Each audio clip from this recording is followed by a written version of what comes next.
All right, welcome everybody. This is the second of our concurrent series, session 2, and you're joining me, William Melton, with the Prince William Sound Stewardship Foundation, and we've got Nick Docken. Nick, welcome. Yeah, thanks a lot, William. My name is Nick Docken. I'm a wildlife technician with the U.S. Forest Service here in Cordova, the Cordova Ranger District, the Chugach National Forest.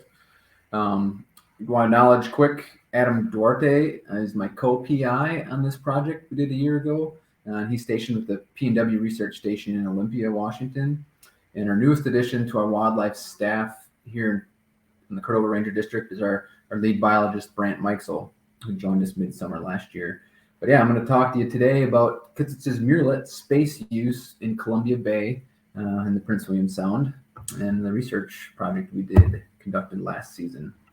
So a little bit of background on Kittlitz's Murrelets. It can be a mouthful, at least it was for me when I first learned about these marine seabirds. A lot of people just call them kimus for short. But they're associated with cold marine waters near glaciers in the summer in their breeding season. And so they're solitary nesters, and they nest in steep, rugged, mountainous terrain. They only lay one egg, and they're biparental. So the male and female will take incubation shifts at the nest site, as well as they'll both provision food for the young during the fledging period. So a little bit of seabird life history there. It's just a really hard to study species. There has been other recent research on Kittlitz's murrelets and surveys in the Prince William Sound. I remember one of my early field technicians in Alaska, he did a Kimu project on Kodiak Island, and hearing the stories of nest searching for Kimus up with the mountain goats pretty much was a pretty daunting task and a heavy workload for a summer's worth of work and only finding a couple of nests. But I'll talk to you how we studied them here this last summer. So this project kind of goes way back, 2017. We took a research vessel out in the Sound and did a little scouting mission. As this project was starting to come to shape in 2018, we acquired 18 satellite transmitters, low-tech tags, Argo 75, just some small 3.5 gram satellite transmitters to attach to the Kimus. All the permitting and everything just didn't quite align for 2019 field work, and then COVID happens, and our lead wildlife biologist at the time, Melissa Gabrielson, she took a job at the Chugach National Forest in Minnesota. So I was filling in that winter and spring of 2021, with COVID still lingering. Got the good green light to make some risk assessments with COVID protocols and get out and do some field work and made things happen last spring, just over a year ago. So the study's objectives: we want to determine nesting habitat associations of kimus in the Prince William Sound. And so our study area circled here in the north side of the Prince William Sound of Columbia Bay, which many of you are maybe familiar with. And we wanted to determine other habitat use with attaching these transmitters. We're going to get a lot of other data, not just their nesting locations, but kind of see what other habitat they're using and where they're foraging and spending their time in the Sound. Also, ideally, we'd like to kind of overlap the kimu's habitat use and nesting activity with the increase of human activity in the Prince William Sound, with increased boat traffic over the last couple decades and interest in human user groups in the area. I wanted to kind of correlate some of that as well. 2021 field work got off the ground. Had a COVID safe capture crew. Far right myself, Captain Sean Mead, Forest Service, Ann Schaefer with the Prince William Sound Science Center has a lot of murrelet experience. We brought up Stephanie Collar from the vet tech schooling at LSU, who has a lot of mammut tagging experience. She did the sutures on our bird handling, and we went out May 10th to the 16th for our captures last spring, so just over a year ago. And so some of you might have seen interacted with our research vessel, the Tenacious, that we have over here in Cordova. That was kind of our base operations. When we captured a bird, we'd bring the bird back to the Tenacious to process it and attach the transmitter. Otherwise, we operated with Zodiacs, cruised around scouting by day, and for our capturing, we actually night lighted them at night. It's a common technique for different bird captures. So yeah, pretty much driving around at night, scanning the waters, the dark waters with spotlights, and once you find a pair of birds, they kind of the deer in the headlights kind of trick, it kind of freezes them. You can boat up on them, and then we have just a fishing dip net that if we were lucky, you would scoop up one of the birds. And then obviously followed safe handling practices and ICOOK protocols on handling the bird post capture. We'd secure it some towels in a pet carrier, and instead of processing it out in the rough water and the wet, we'd bring it back to the Tenacious, a research vessel, to process it. And we took all the standard kind of avian morphometric measurements, bill length and wing length and weight and tarsus length, and put a metal Fish and Wildlife Service band on. But most importantly, you can see the long antenna of this 3.5 gram transmitter that we use 2 sutures to attach to the back of the bird. And that was designed, those sutures would dissolve, and during the fall molt is when that tag would just kind of naturally shed itself. So it's not a permanent fixture, but it'll definitely gonna last in the bird through the nesting season and 2 to 4 months. Couple notes taken from our capture experience. Our little scouting mission in 2007 was super helpful. Some of the areas we found, the day versus night locations were definitely different. So some of those areas we found of them using their night area, feeding areas, was where we captured our first birds on our first trapping attempt night. Because we would scout, in Heather Bay and see kemus during the day, but couldn't find one to save our lives at night in those areas. So they definitely use different areas at night when they're feeding. The darker the night, the better that night lighting technique worked. Luckily, we had favorable conditions where it wasn't too rough a seas and non-boatable conditions or too crummy a weather. So we had good conditions during our trip. And a little bit of a breeze definitely helped with the captures. We did capture 2 marbled murrelets. Usually, when you approach the birds, they'd make a call, and the kemus versus the mamus are definitely distinctly different call, and so we would know what species we were dealing with. Otherwise, pretty hard to distinguish, especially boating around at night. The timing was good. The birds were paired up. There's a couple of times we'd capture a group or spotlight a group of 3 birds together. Still just catch one. And I think once there was an individual bird that we found out there at night and captured that. Then once we had the bird, it was roughly a 10 to 20 minute boat ride back to the Tenacious, and we got our processing time down efficient, minimalized our handling time, and an average of 14 minutes. And so the birds were paired up, which was a good sign that they were, in that breeding season, their breeding plumage transition was happening. If we would have waited much longer in May, the land of the midnight sun would have definitely decreased our window of darkness at night for captures. So that mid-May, early mid-May proved to be appropriate time to try and do these night light capture techniques. Just a few more notes on the tag, a couple pictures there. So we bought these tags in 2018. So when I got the green light, I was a little nervous that they were still even going to have strong enough battery life. We had been periodically charging them every few months, so that helped. But the test I did pre-field work proved they're still good solid tags. Created custom schedules for when the tags that collect data. We said we were trying to document the nesting activity. So we targeted that late May, heavy into June and early July timeframe to collect most of the data. And yeah, I used 2 sutures to attach the tag that would, like I said, just kind of naturally shed off then during the fall molt. And it was cool. This data would connect it to the Argos web, Argos satellites, and it would download directly. Had a MoveBank account where a lot of other satellite research projects have kind of used this MoveBank platform to process, and it just maps your data right there for you, and you can upload that into Google Earth in different forms. And yeah, it's pretty cool using some of this kind of latest and greatest technology in the avian sciences.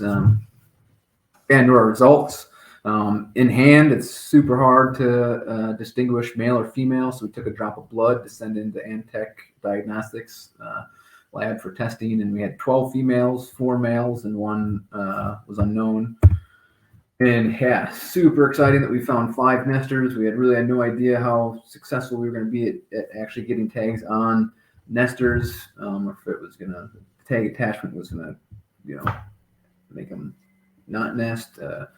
But all of the 5 nesters ended up being females. Would have been nice to have a little more even ratio of males to females, but we were, like I said, just grateful for being able to capture the birds we did and get some documented nesting activity. So out of those 5 birds, the first nest location averaged June 8th from the end of May till June 19th was that date range where the first date on location at the nest site was documented. And the duration was variable from 10 to 24 days, so that we documented those different birds dropping points at that remote, rugged, mountainous nest site, with 4 to 10 points at each of the different 5 locations.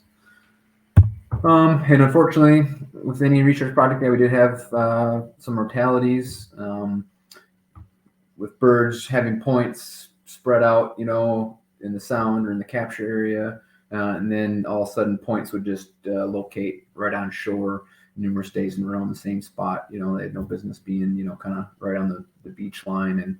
And 3 of those were pretty shortly after capture and release, and 2 of them were quite a bit later, midsummer. So hard saying if those were results of transmitter attachment, or if it was more of a natural mortality with those later 2.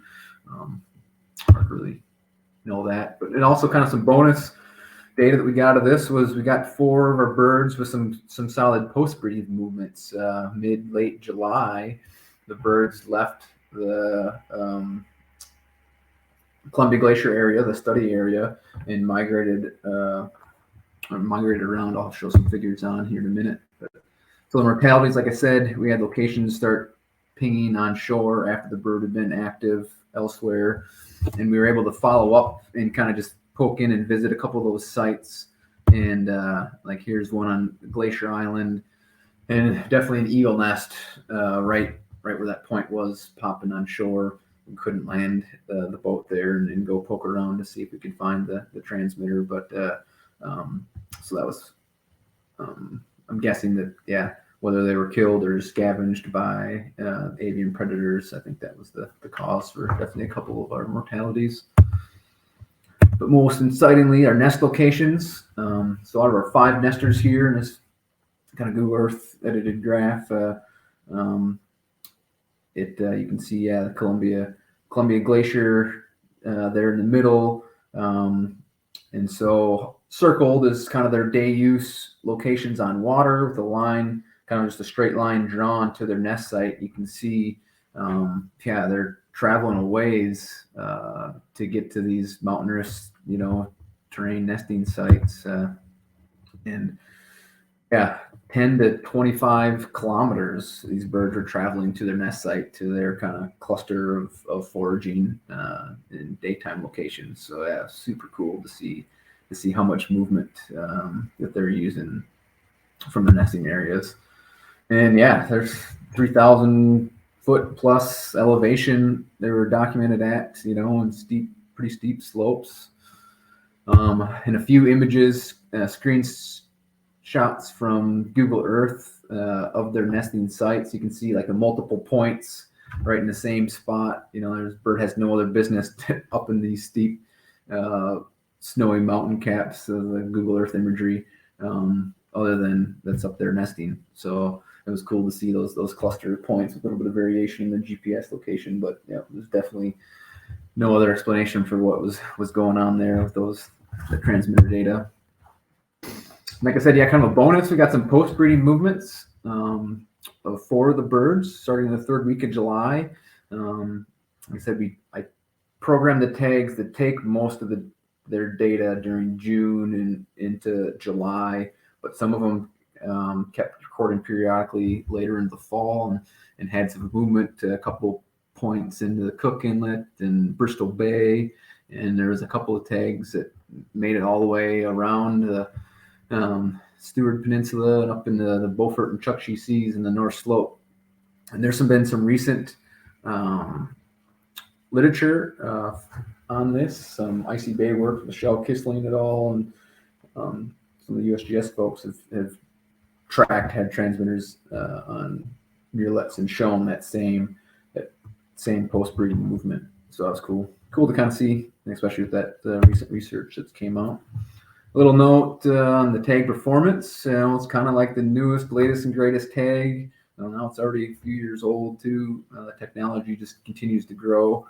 And it was, being a diving seabird. It was kind of curious how these tags would function, and so we did a lot of testing before we put them out, and we had about 70% reporting rate.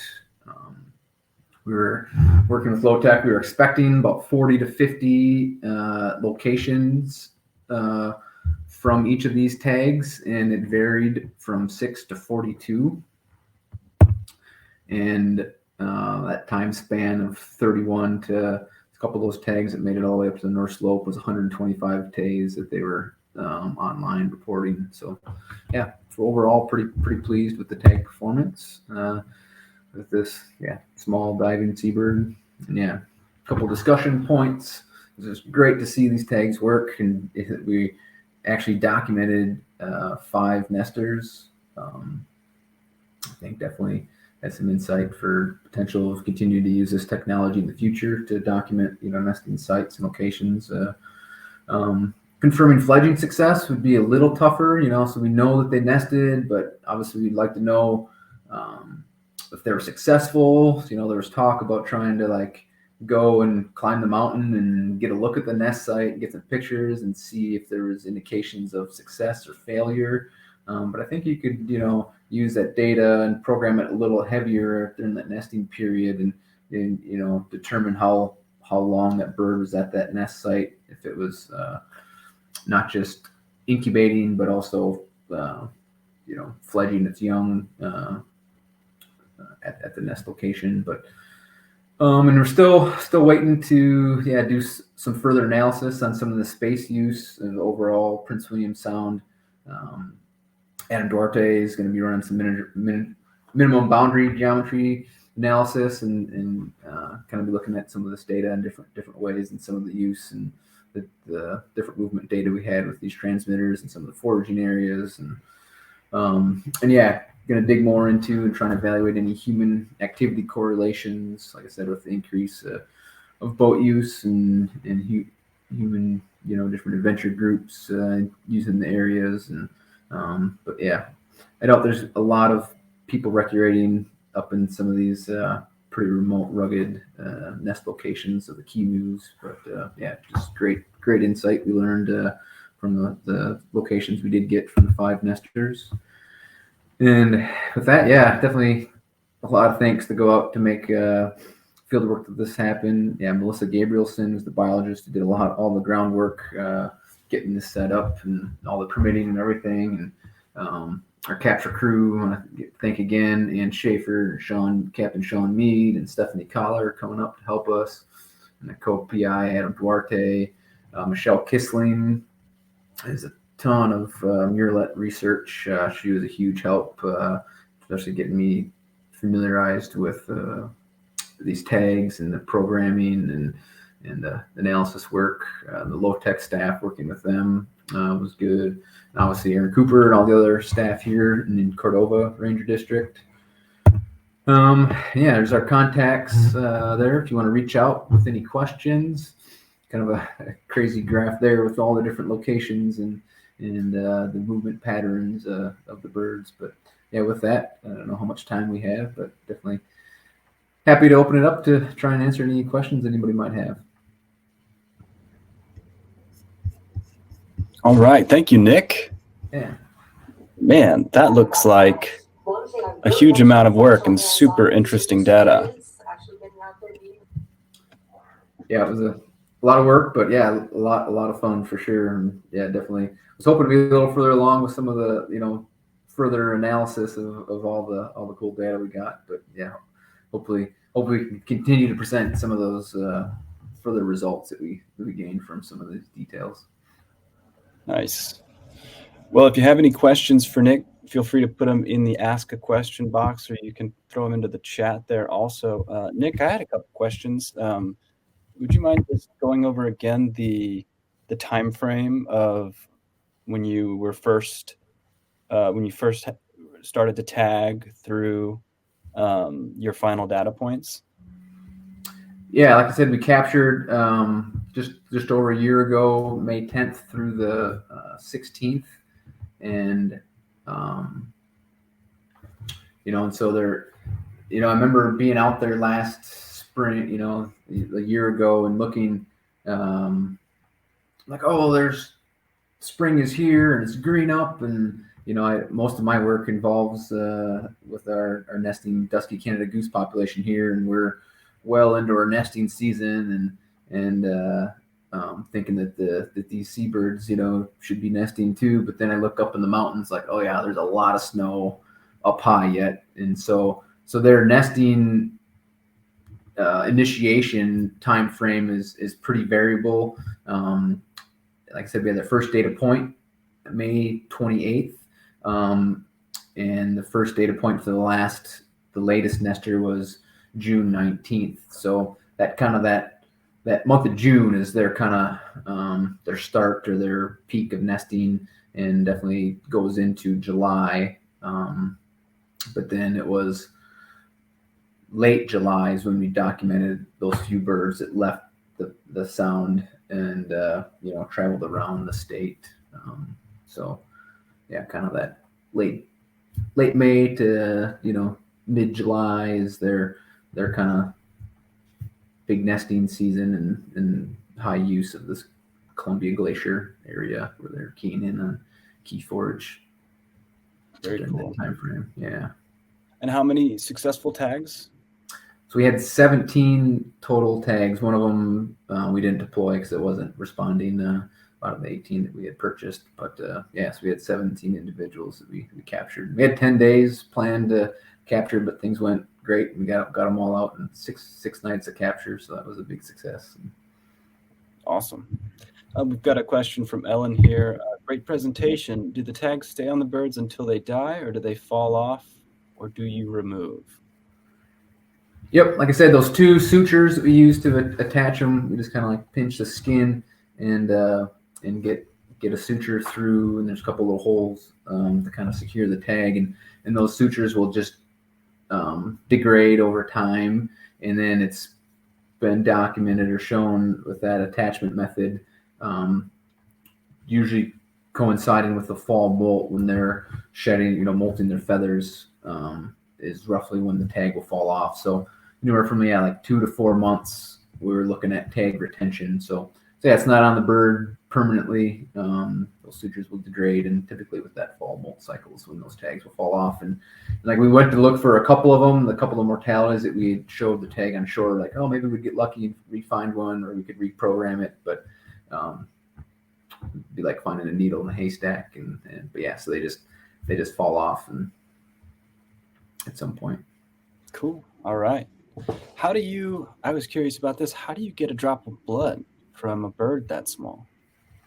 Yeah, definitely different methods, just a little prick to the tarsus or brachial vein. And just a little needle prick, and, and just clot it up right away. And yeah, it's pretty straightforward. Didn't have to use a syringe to draw any high volume of blood because we just needed a single drop for that DNA sexing lab work. Gotcha. And then what was the turnaround time like on that once it went off to the lab? I'm trying to think. Yeah, it was pretty quick. I'm guessing within a month, I had that results back. Cool. We've got one more question here from Chase. Obviously, it would be hard to study against the control population without tags. Is there any indications of how the tags themselves impact bird behavior? Yeah, it's kind of hard to tell. So within avian sciences and different transmitters, like I said, the technology is always growing and improving, and tags are getting smaller and less intrusive. And there's definitely concern with some of these diving seabirds and how that affects their foraging. And it's been documented with some similar seabirds that they'll just abandon nesting. And so there's definitely thoughts and concerns. So the fact that we did get 5 birds that were just happened to be nesting, but also continued to nest was great insight that they were able to go on their annual cycles and functions with the burden of carrying this little backpack around with them. But some species are definitely more sensitive to tags, and like I said, it's really hard to say what exactly happened with our 5 mortalities, but 3 of them did happen fairly quick after deployment. So they probably were, due to that attached tag. So yeah, it's definitely kind of the cost of doing some of this research. But Sure. Yeah. Great. I had one more question for you. How far offshore were you during the capture process, or can you give me a little more information about where you were? Yeah, I don't know if you're familiar with the mouth of the Columbia Bay. If you can still see my cursor there, but Yeah. we anchored it in Heather Bay, Emerald Cove, and out in the middle, kind of at the mouth of Columbia Bay, and in between Heather Bay and Glacier Island is where we had the majority of our captures, all right in that area. We went in and anchored in Long Bay the one evening and searched long and hard out the mouth of Long Bay, but yeah, kind of just went back and got the last of our birds at the kind of the mouth of Columbia there and closer to Glacier Island. Very cool. Yeah, that sounds like hard work. Yeah, it was. We've got 2 more minutes here, but we just had a question come in. Were you able to pull out any changes to movement after the tour boat activity increased?